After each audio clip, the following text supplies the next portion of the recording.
masamang tao ay nagtago. Sa kanyang pamumuno bayan ay tumayo, mga nagpahirap sa atin ay sumuko.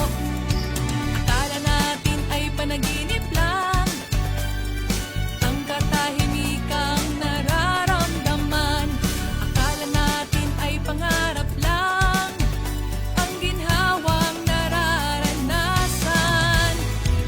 Dahil sa pinunong may puso, panatag ang bansa.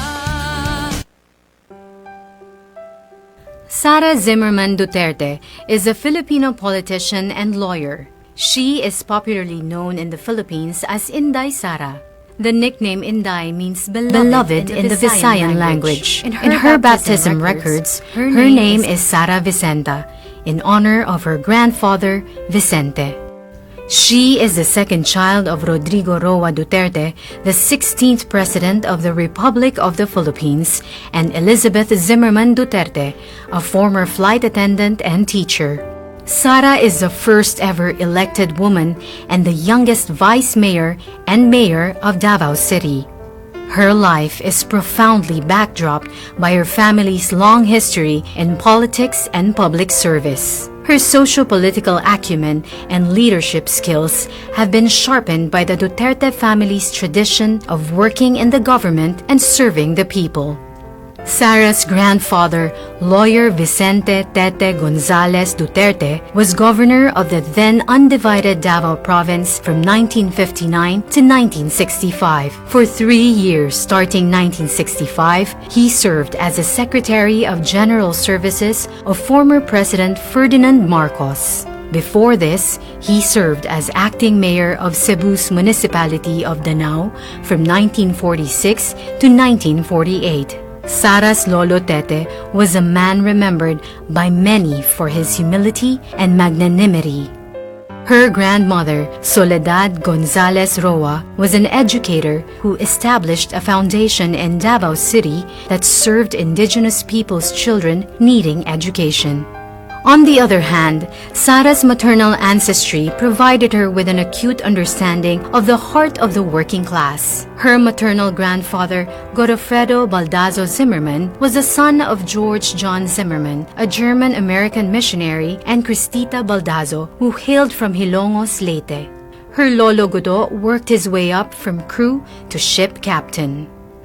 Sara's grandmother, Purissima Puring Fortunado Abellana, was an exuberant popular vendor in Davao City's Bangkerohan and Manila's Baclaran markets. Puring's roots are traced back to Tuburan, Cebu, and is said to be a putative descendant of Hari Tupas, the son-in-law of Hari Humabon. Before politics, Sara had a brief stint as a court attorney in the Supreme Court of the Philippines in 2006. She then served as vice mayor from 2007 to 2010 and was elected mayor in 2010 in what is now known as the biggest landslide election victory in the history of Davao. Although a newcomer in 2007, Sara demonstrated transformational leadership skills among the members of the City Council. Her colleague, the veteran legislator Pilar Braga, described her as a firm, principled, tactful negotiator, pacifier, and fearless administrator. One of the landmark legislation passed when she was vice mayor was the Watershed Code of Davao. It aims to protect, conserve, and manage the watershed areas of the city. Her landmark project while serving vice mayor was Inday Para sa Barangay, a whole-of-government approach to service every year in each of the 182 barangays of the city. It is now called the Caravan of Government Services when she moved to the city mayor's office. During her term as mayor, the timeless Davao Life is Here brand was created. It propelled Davao City's image as a desired market and destination for investment and tourism events, including the meetings, incentives, conference, exhibitions market. As a neophyte mayor in 2010, she easily gained the trust of Region 11 economic pillars. Then President Benigno Simeon Aquino Jr. appointed her as chairperson of the Regional Development Council. The RDC under her leadership made notable accomplishments that propelled the region. She was also selected as a NEDA Board Regional Development Committee Mindanao Area Committee chairperson. During her first full year as RDC chairperson, Davao Region's gross-regional domestic product expanded from 3.9% in 2011 to 7.1% in 2012. Because of this notable accomplishment, Sara was lauded by Joey Salceda, a prominent economist and well-respected member of the House of Representatives, as someone with an enlightened leadership style and sophisticated economic thinking. Under Sara's leadership, Davao City soared to greater heights and emerged as a premier city in Mindanao. For the short period of 2011 to 2013, Davao City received 36 awards, citations, and recognitions for good governance, business, tourism, health, environment, fiscal management, transparency, among others. Sara served as a regional officer of the National Movement of Young Legislators in 2007 to 2010 and served as officer in the National Executive Board of the League of Cities Philippines in 2010 to 2013. At this point, she already figured in the early surveys for senators in the 2013 elections, even if she was underage. In 2013, Sara took a respite from politics, devoting her time as one of the partner lawyers of Carpio and Duterte lawyers. She passed the pre-judicature program of the Philippine Judicial Academy in preparation for her plans to join the judiciary. Her desire to continue serving the public led her to be involved in a non-government organization, and in 2014, she was elected to the Board of Governors of the Philippine Red Cross. On the side, she worked on various product endorsements and as a segment host for a local morning news show on GMA Network. Her hosting job gave her the opportunity to volunteer, deliver relief, and report firsthand on the damage and the needs of the Boholanos during the 2013 earthquake. In 2016, Sara re-entered local politics and ran for mayor. She and her mother Elizabeth, who was in between cancer treatments, embarked on a national bus caravan called Biyaheng Duterte to help campaign for President Duterte. They were joined by some members of the family and Sara's friends and classmates from high school. Fresh from the success of the bus campaign, the centerpiece of her mayoral comeback was called Biyaheng Duterte, a political agenda guided by 30 projects for 10 priority sectors: education, health, poverty alleviation, infrastructure development, solid waste management and environment, agriculture, investment and tourism, traffic and transportation management, disaster risk reduction and management, and peace and order. As a believer of continuity, Sara's 2019 mayoral re-election bid was anchored on the 2016 platform, but this time called Biyaheng Duterte, the second trip. Sara relentlessly pursued peace and progress in her administration. As a result, she was able to lift Davao City to a stellar national status with 117 awards, citations, and recognitions from March 2017 to December 2021. Davao City is included on the 2021 Top 10 Richest Cities of the Philippines of the Commission on Audit. And in the same year, Davao City was ranked the 4th most competitive, highly urbanized city by the Department of Trade and Industry. At the end of calendar year 2022, Davao City is expected to be debt-free. At the start of 2016, when she returned as mayor, Davao City's loan balance was in the amount of 1.3 billion pesos out of all loans contracted by the city during the years 2000, between 2005 and 2010, and in 2015. Loan repayments have been consistently provided for in the budget. For the year 2022, the amount of 46.7 million pesos has been made available for the final repayment, making Davao City debt-free. During her terms as mayor between 2016 and 2022, she played supporting roles to the Regional Development Council and the Regional Peace and Order Council. Sara accepted the challenge of the appointment as chairperson of both the Metropolitan Davao Coordinating Committee under the RDC and the Task Force Tuganay of the RPOC. Both committees are trailblazing peace and development initiatives in Region 11. The Metro Davao Committee lists as an accomplishment the House of Representatives and Senate approval of the creation of Metropolitan Davao Development Authority. Sara has been recognized both here and abroad for the work that she has done as local chief executive. In 2012, she was one of the 88 nominees to the prestigious World Mayor Awards and one of the only 2 Filipino mayor nominees. In 2021, she was selected as the Philippines' top-performing mayor with a rating of 93% by an independent and non-commissioned survey of the RP Mission and Development Foundation, Incorporated. It was a feat achieved in the time of the crushing COVID-19 pandemic.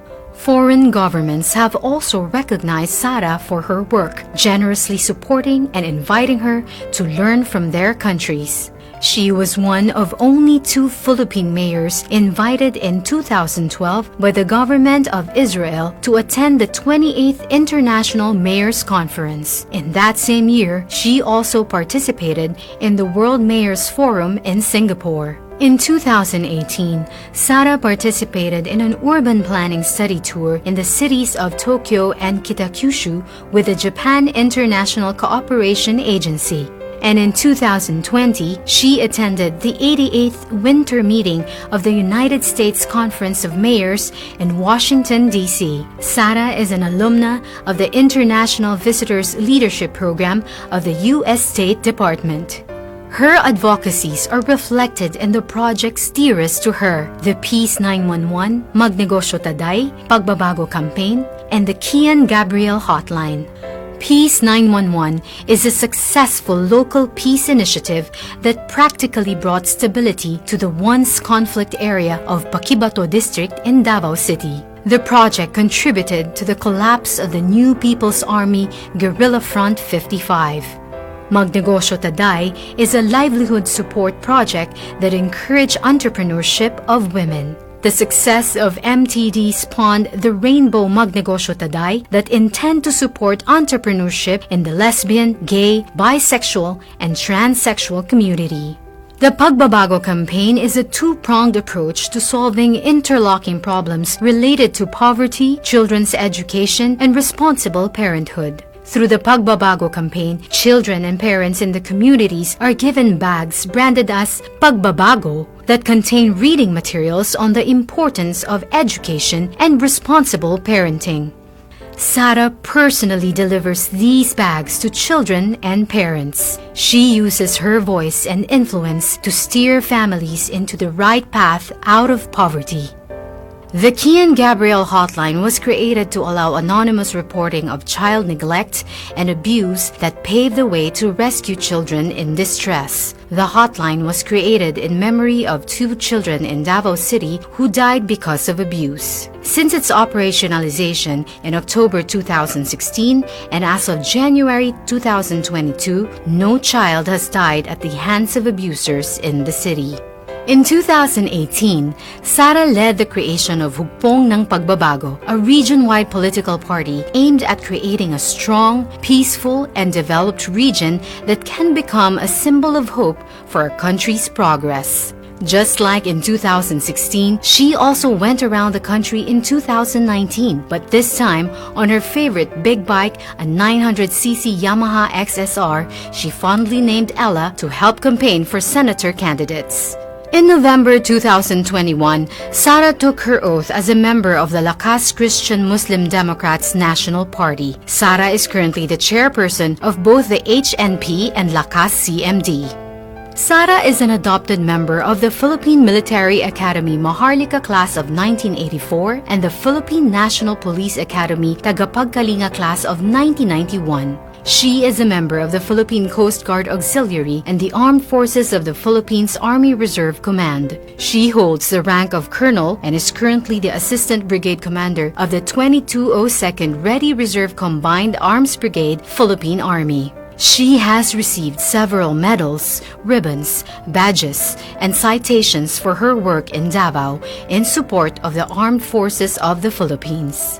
She also received a presidential award from former President Benigno Simeon Aquino Jr. and the Philippine Commission for the Urban Poor in December 2011. And in August 2021, Sara was celebrated by Asia Pacific Luminaire Awards as someone who has contributed to the creation of a brighter future.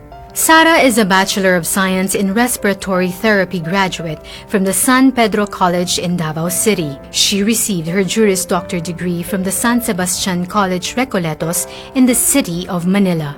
She was presented as one of the 30 most outstanding St. Augustine awardees of San Sebastian in January 2014 and was granted by the San Sebastian College of Law the Distinguished Alumna Award for Public Service in February 2020. She also received the Distinguished Woman of Service Award from the San Beda College Alumni Association in February 2011. Sara spent 4 years of law school at the San Beda and her final year in San Sebastian. Sara is a graduate in 2011 of the twin program of the Armed Forces of the Philippines Command and General Staff College, General Staff Course, and the Development Academy of the Philippines, Master of Public Management. Sara is blessed as an adopted member of the Ate tribe of Davao City in 2013. She was given the name Bio Simulun. She is also an adopted daughter of the province of Camarines Sur and the city of Tangub, and in 2019, she was blessed as an adopted daughter of the province of Abras Tingyan tribe. Given the name Dulimaman, which was inspired from the courageous heroine in the tribe's epic Wadagan Ken Dulimaman.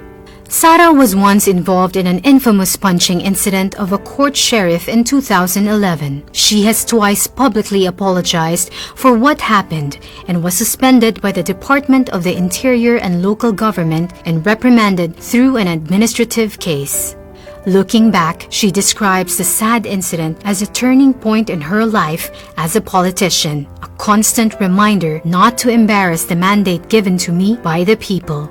She now considers herself the best person to talk about peace because she was once a national face of rage. Meanwhile, Sara has a collection of photos of herself with facades and altars of numerous Catholic churches taken during her travels all around the country. She is keenly interested in the architecture and history of Catholic churches, believing that each reflect the faith of the people and the uniqueness of the towns where these churches are built.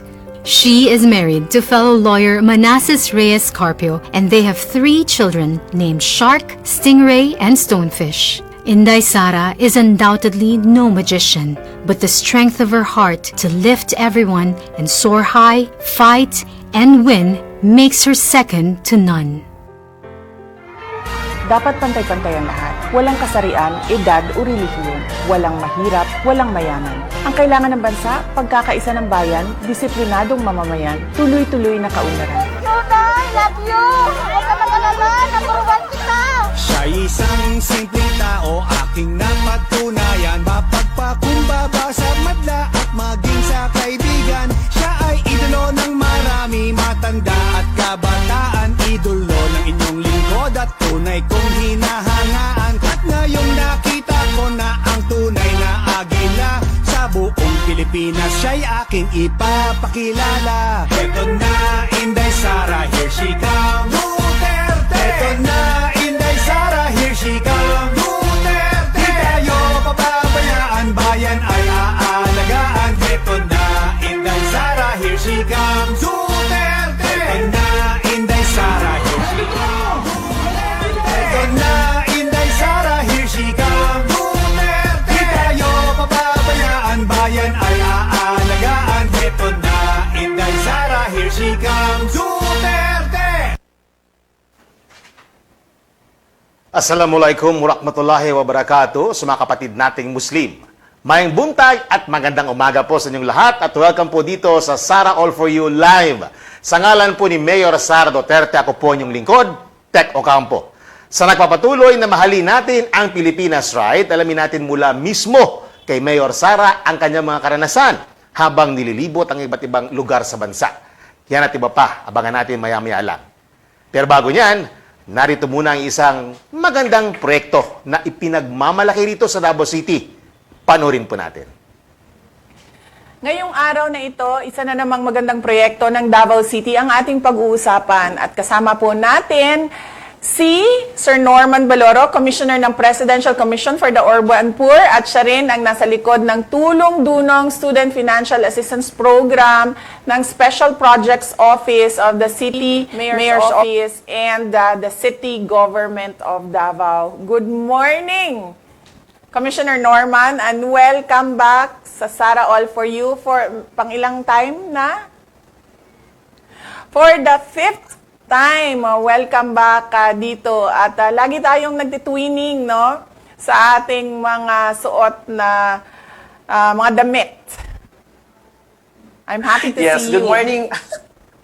Good morning, Mayor Inday. Happy to see you for the fifth time. There is a Sarah All For You at sa lahat ng ating mga supporters. Again and again, good morning. Yes, opo.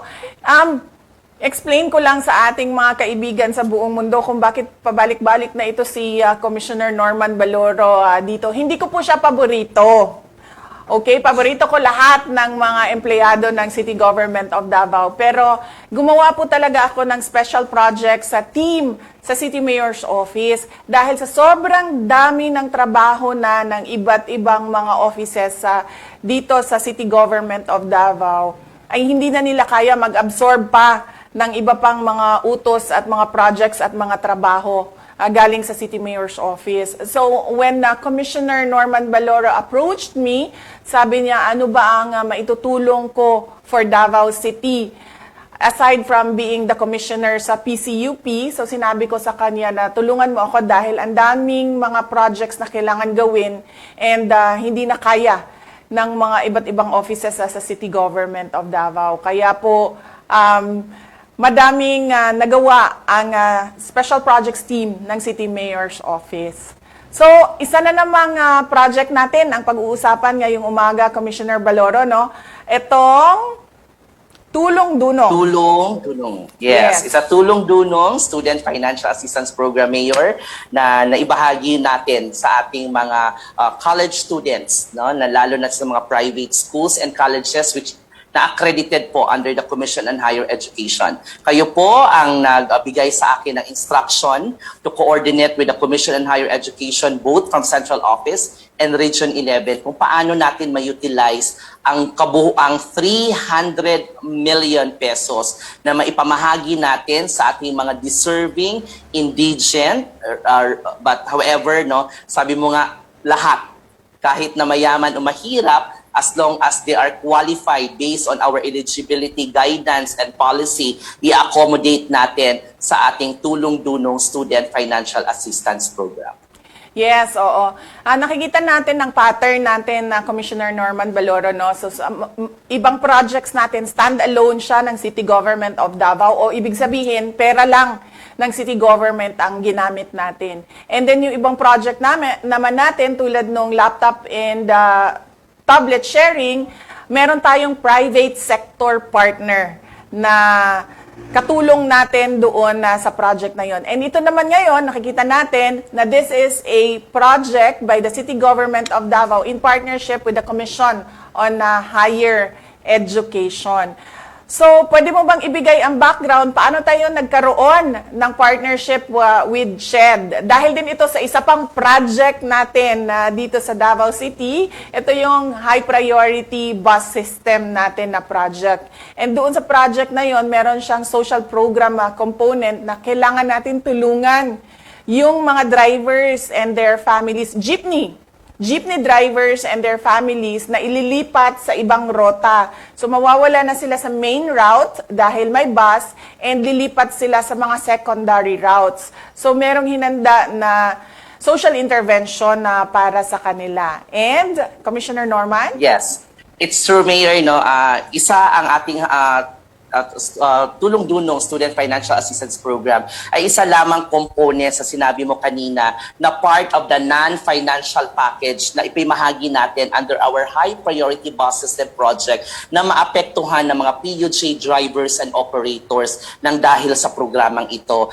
One of the components is the educational assistance na maipamahagi natin sa kanilang mga anak. Kung sino po yung mga PUJ drivers and operators na may mga anak na nag-aaral sa kolehiyo na maapektuhan, regardless kung sabi ko nga kanina kung ano yung status nila, kung maapektuhan po sila directly with the high priority bus system, they can still avail with one of the 3 financial and non-financial packages na meron po tayo sa HPBS project. Ano po mangyayari kung makapag-avail po sila sa programang ito? Number 1, ang kanilang anak na naging eligible for the programs o tinawag nating recipient ay makatanggap ng 7,500 directly to the school where they enrolled for 4 years. Again, for 4 years. Kung mag-aral po kayo ng second year, third year, at fourth year, kung wala po kayong bagsak or failing mark sa lahat ng mga grado nyo na na-enrolled nyo on that particular semester, tuloy-tuloy po ang pamamahagi natin ng 7,500% hanggang matatapos po ang pag-aaral ng kanilang mga anak. Nang dahil po sa panahon noon, Mayor, na nagkaroon po tayo ng tinawag nating profiling sa lahat ng ating mga PUJ drivers and operators. Iilan lamang po ang mga anak ng ating mga PUJ drivers and operators na nasa kolehiyo. Ang ginawa po natin para ma-utilize at ma-maximize po natin ang pera, sumulat po kayo, address to our chairperson, no, Popoy de Vera, the third ng mga anak ng mga PUJ drivers and operators, at meron tayong 4,886 na naipamahagi natin na slots, Mayor, as per instruction to dumper party lists. Okay. And then, meron ka pa bang ibang data dyan sa ibang mga sectors na naka-benefit dito sa tulong-dunong partnership natin with SHED? Yes, Mayor. Amongst the 14,940, ang ating 9,691 ay naipamahagi natin sa mga anak ng solo parents. Meron tayong anak ng mga distress OFW, around 1,392. Meron tayong mga anak ng mga sidewalk vendors at mga ambulant workers, around 2,300 of them. And the rest are coming from indigent yet deserving students na nag-aaral po sa kolehiyo dito sa Region 11. Okay, thank you, Commissioner Baloro, sa update mo doon sa numbers natin sa project na ito. And as a social worker, meron ka bang nakita na buhay na nagbago dahil sa project na ito? Marami, Mayor. No? Una, yon, nakapagtapos ng pag-aaral. Kahit na ang kaniyang mama at papa ay, of course, informal sector na nagtatrabaho, yun, nakapagtapos siya ng pag-aaral. Kadaming mga messages sa atin, sa ating TDT na official Facebook page sa papasalamat, buong pagsasalamat sa atin. No? Lalo na rin po sa tulong po ng STEP program na meron po tayo, Mayor. Remember, para po mas ma-accommodate natin ang karamihan, meron po tayong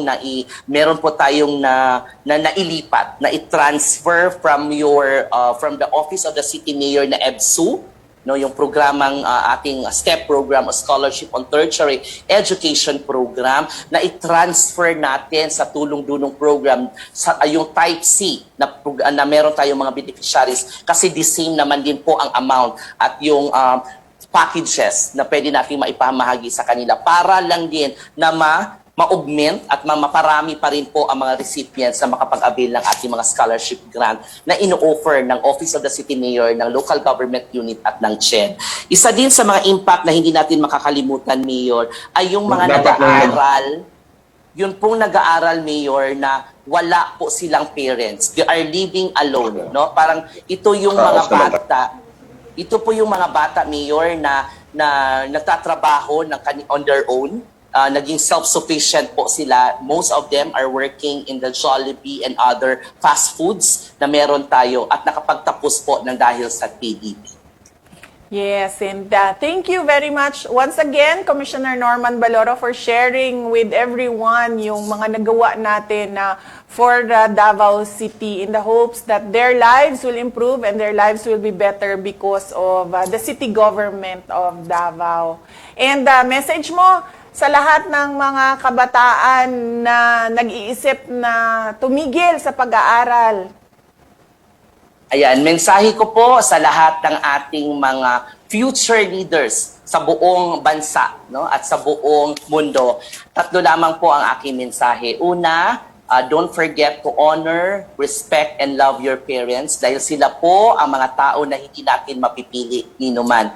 We can choose friends, we can choose boyfriend and partners in life, but we cannot choose our parents. Second, we have to succeed in life coupled with our dedication and hard work. No one can help us, only ourselves. Ang support system po natin, ang ating pamilya, mga kaibigan, and the people surround us, our professors and our fellow workers, ang makakatulong sa atin. But again, the only person that you are destined to become is the person you decide to be. Kung gusto mo maging leader, gusto mo maging successful, gusto mo maging mayor, gusto mo maging presidente o maging commissioner, nasa sarili nyo lang po yan ang pagsisikap. At pangatlo, panahon po na makamtan nyo ang inyong mga pangarap sa buhay, do not forget to remain humble and stay grounded. Dahil, masasabi natin, humility is the highest form of intelligence. Maraming salamat po, Mayor, sa pagkakataon na maipamahagi ko ang aking mensahe sa mga kabataan. Thank you, Commissioner Norman Baloro. And we hope to see you for the 6th time sa susunod dito sa Sara All For You. Stay safe! Mayong adlaw kanimo. God bless po. Maraming salamat po sa ating lahat. Ang turo ng aking mga magulang sa aking pagtatrabaho, dapat pantay-pantay ang lahat. Walang kasarian, edad o relihiyon. Walang mahirap, walang mayaman. Ang kailangan natin, trabaho, edukasyon, mapayapang pamumuhay. Ang kailangan ng bansa, pagkakaisa ng bayan, disiplinadong mamamayan, tuloy-tuloy na kaunlaran. Ako si Inday Sara Duterte. Matibay ang puso na maglilingkod para sa mga Pilipino, para sa Pilipinas. Mahalin natin ang Pilipinas.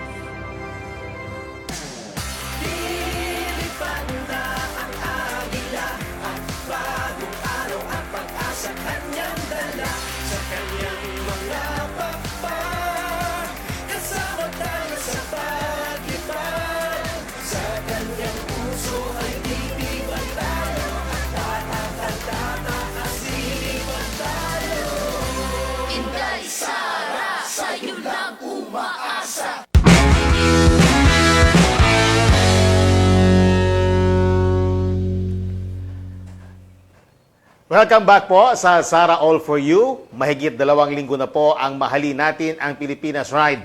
At sa bawat araw na pagbisita ni Mayor Sara sa mga lugar sa bansa, kakaiba at di malilimutan ang kanyang mga karanasan. At isa nga rito ay kanya mismong ibinahagi. Panoorin po natin.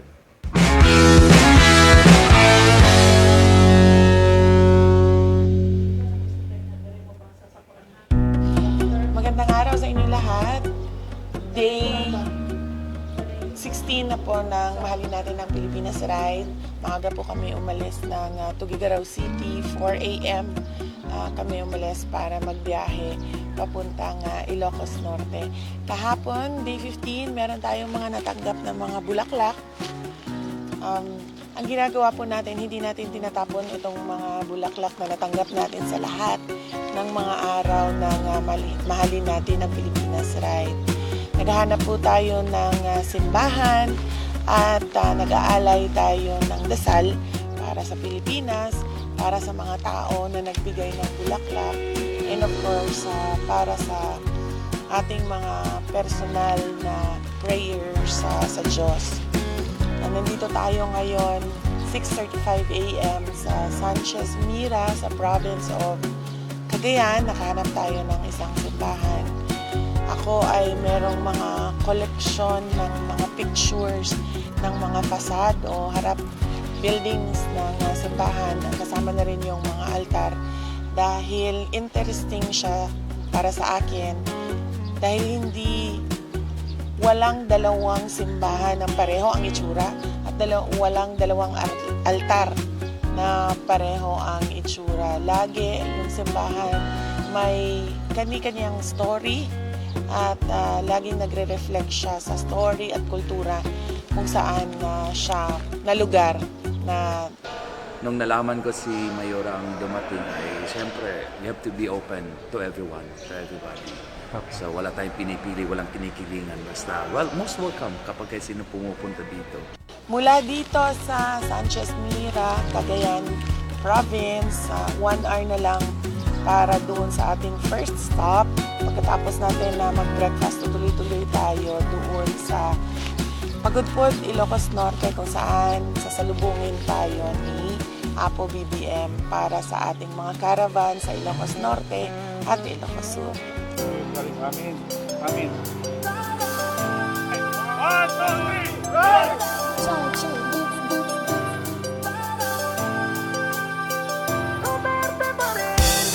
Tara na sa paglipad ng agila.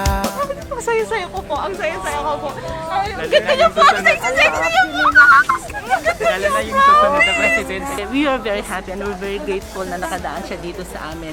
Alam niyo po, solid north talaga kami kay BBM, pero kasama din po si Ma'am Sara, pero ngayon pumunta siya talagang super na solid po talaga kami dito.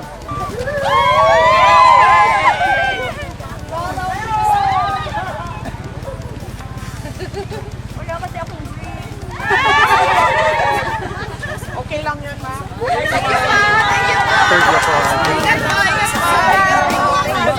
Sa kalsada, dapat talaga iwakas sa nakatiwalian. Kaya ituloy mo na, Sara, ang pagbabago na pinagmalaki ng iyong ama na si Digong. At alam namin na Sa Mahalin Natin ang Pilipinas ride, ang ginagawa natin ay mga random stops doon sa mga tao na nag-aantay sa daan. Ngayon, nandito tayo sa Claveria, province ng Cagayan, at nakita natin na merong mga 7 a.m. meron na mga tao sa daan at nag-antay sila with their banners. So ang ginagawa natin, pinababaan natin sila dahil marami tayong time ngayon dahil maaga nagsimula ang ating caravan. Minsan naman, dahil sa sobrang dami ng mga tao sa daan at pag nahuli tayo sa ating schedule, nandun lang tayo sa truck at nagbababay tayo sa mga tao. So nag-a-adjust po tayo kung ano yung situation everyday sa mga daan. Tuloy ni Sara, malasakit sa kapwa, dagdag benepisyo, dagdag pasahod sa manggagawa. Idol ka namin, Madam Inday Sara, mula noon hanggang ngayon. Kasama mo kami sa laban, Pilipinas. Share na lang sa lahat. Opo, thank you, ma'am. Maraming salamat. God bless you, ma'am. God bless you. Ayaw may nakaabot na diri sa Claveria, ma'am. Padulong ni sa Ilocos Norte, ma'am. Amping mo. tayong lahat. Duterte pa rin. Inday Sara, tayong lahat. Duterte pa rin. Itutuloy ni Inday Sara, itutuloy ng bayan. Pagbabago at pag-asa, itutuloy ni Inday Sara. Sama-sama tayo. Second time ko dito sa Patapat Bridge sa Ilocos Norte, and noong unang daan ko dito, hindi ako nakapagpa-picture, kaya I made sure na sa pangalawang pagdaan ko dito ay makapagpa-picture na ako. And of course, kailangan din ng documentation ng buong group na dumaan tayo dito sa Patapat Bridge ng Ilocos Norte. Duterte, Duterte, Duterte, Duterte pa rin. Sara! Alam niya ang nararamdaman ng mga tao! Yan ang politiko! Sara Duterte! Tara na sa paglipad ng agila, patungo sa magandang bukas. Magsama-samang sumuporta sa kanya, itutuloy lahat ni Sara. Tatak Duterte. Mabuhay kayo, mahalin natin ang Pilipinas. Duterte pa rin. Inday Sara, tayong lahat. Duterte pa rin.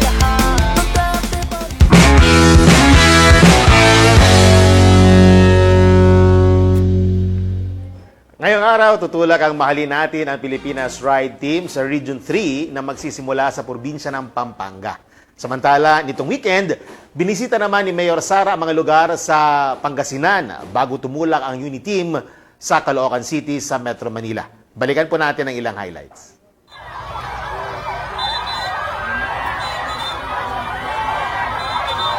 Sa Caloocan City, makikita ang napakainit na pagtanggap ng mga residente sa unit team. Sa motorcade pa lang, inabot na ito ng 6 na oras dahil sa dami ng mga taong nag-abang sa daan upang ipakita ang kanilang suporta sa unit team.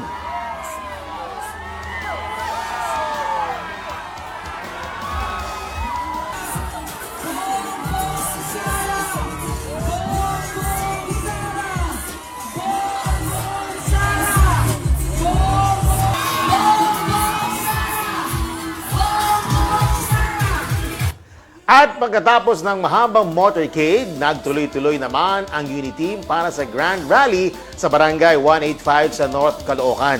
Sa kanyang talumpati, muling inendorso ni Mayor Sara ang mga senatorial candidates na sina Jinggoy Estrada, Harry Roque, Gibo Chodoro, Mark Villar, Loren Legarda, Migs Zubiri, Win Gatchalian, Larry Gadon, Dante Marcoleta, Gringo Honasan, Herbert Bautista at si Robin Padilla. Pati po unity ni Bongbong Marcos at ni Sara Duterte. Dahil po, gusto namin lagyan ng mukha ang kasabihan na in unity, there is strength. Gusto namin ipakita na malakas ang Pilipinas dahil nagkakaisa tayong lahat. Usog ako ang nasod doon, maghiusap ang kanan sa umaabot na eleksyon sa inyong baba. Pinapaabot niya ang kanyang pasasalamat, matatapos na po ang kanyang termino ngayong Hunyo. Gusto niyang malaman ninyong lahat na nasa puso niya ang pagpapasalamat sa lahat ng mga taga-Caloocan.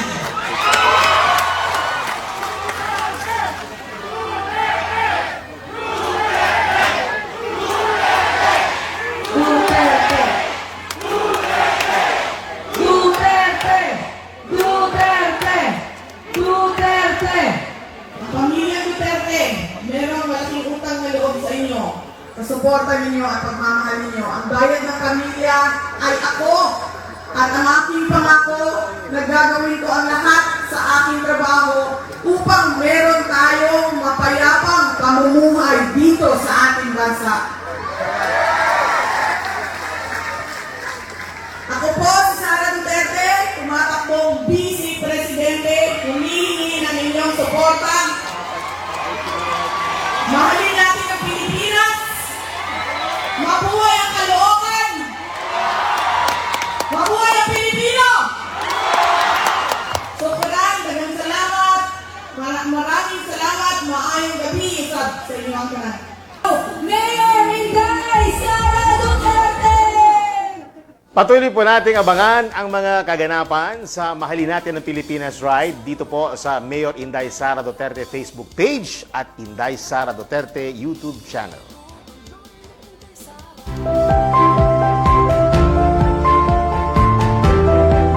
Magandang araw sa inyo lahat at dito po sa Mahalin Natin ang Pilipinas Ride. Napapansin po namin ang ating mga kaibigan ay nalilito sa mga hand gestures ng kandidato. Naisipan ko po na gawan kayo ng demo video para po hindi tayo nalilito at alam natin kung ano yung mga tamang hand gestures para sa ating mga candidates. Unang-una po, ito ay Inday Sara. Ito po, Duterte. Inday Sara, Duterte. Kapag sabay po, ganito, Inday Sara, Duterte. At ito po ay Duterte. Kapag nilagyan natin ng ganito, ito po ay Marcos, Duterte.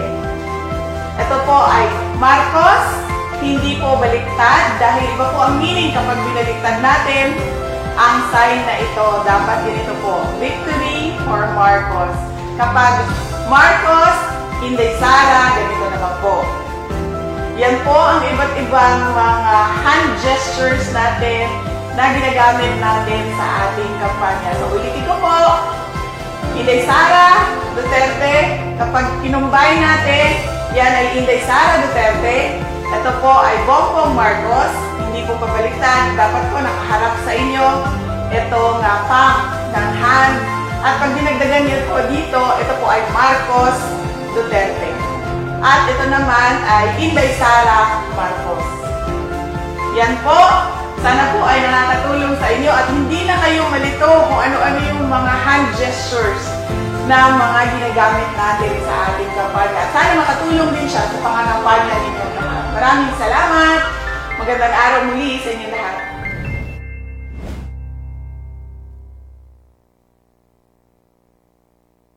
Ang turo ng aking mga magulang sa aking pagtatrabaho, dapat pantay-pantay ang lahat. Walang kasarian, edad o relihiyon. Walang mahirap, walang mayaman. Ang kailangan natin, trabaho, edukasyon, mapayapang pamumuhay. Ang kailangan ng bansa, pagkakaisa ng bayan, disiplinadong mamamayan, tuloy-tuloy na kaunlaran. Ako si Inday Sara Duterte. Matibay ang puso na maglilingkod para sa mga Pilipino, para sa Pilipinas. Mahalin natin ang Pilipinas.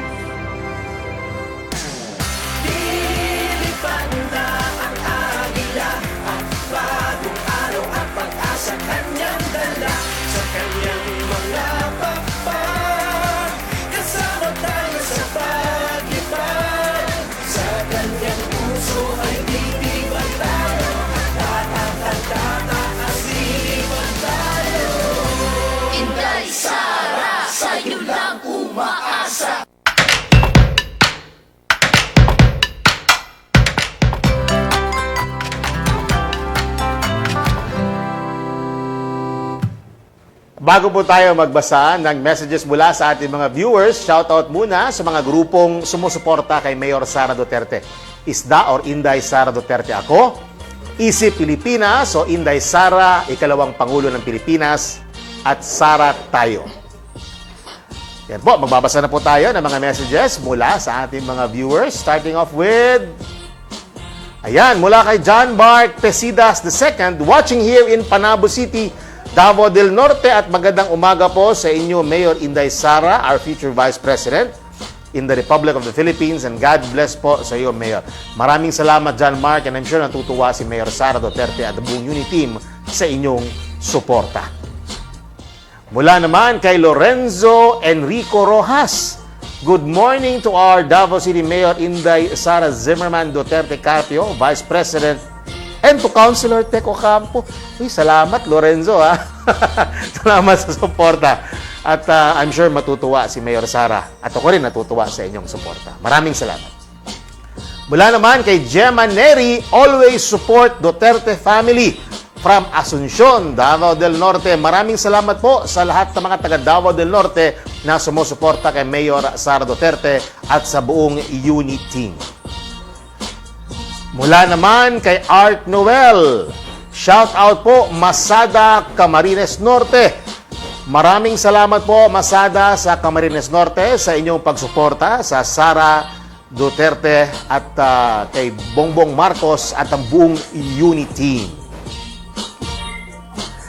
At Arnel Presyon naman, Ma'am Inday Sara, shout out po from Cagayan de Oro City.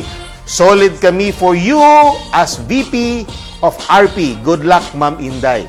Maraming salamat po sa inyong suporta. Ayan. Sunod naman, mula kay, paano to? Clinch Azomos.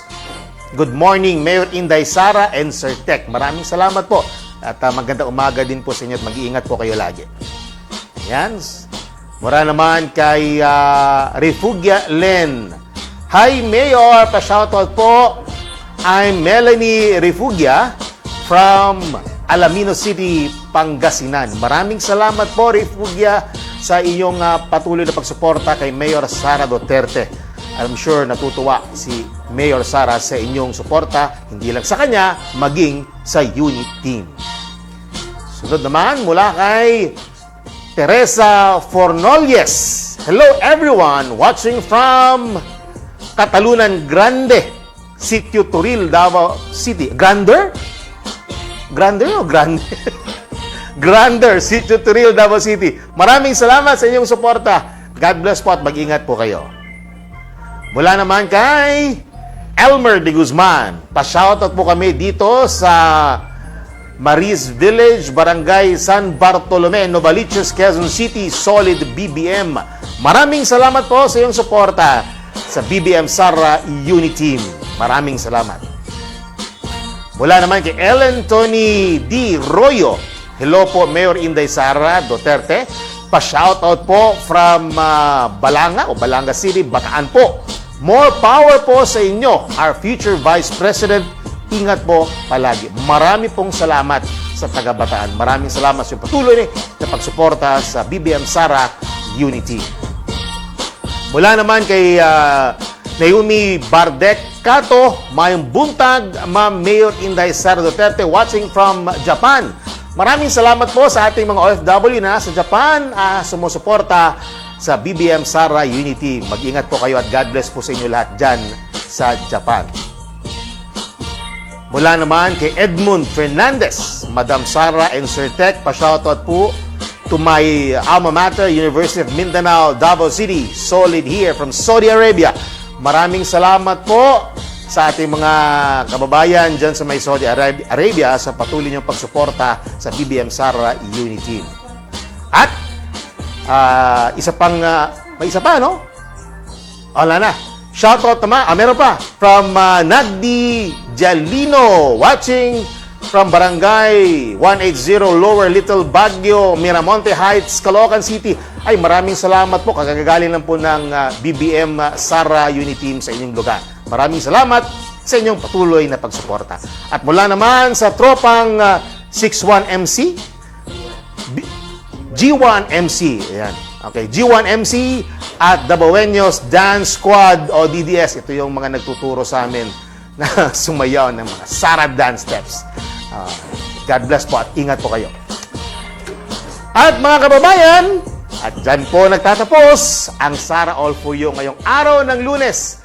Bago tayo magpaalam, shoutout muna sa mga grupong patuloy ang suporta kay Mayor Sara. Sara All, Super Inday, Kislap o kay Inday Sara, Lilipad ng Pilipinas, Masada, Marcos Sara Duterte Alliance, Inday Cares, at iba't ibang BBM Sara Unity chapters sa buong mundo.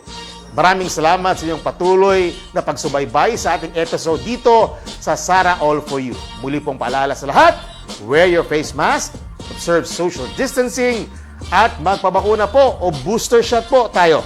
At sa ngalan po ni Mayor Sara Duterte, ako po inyong lingkod, puso at serbisyo, Teco Campo. At ito po, ang Sara All For You.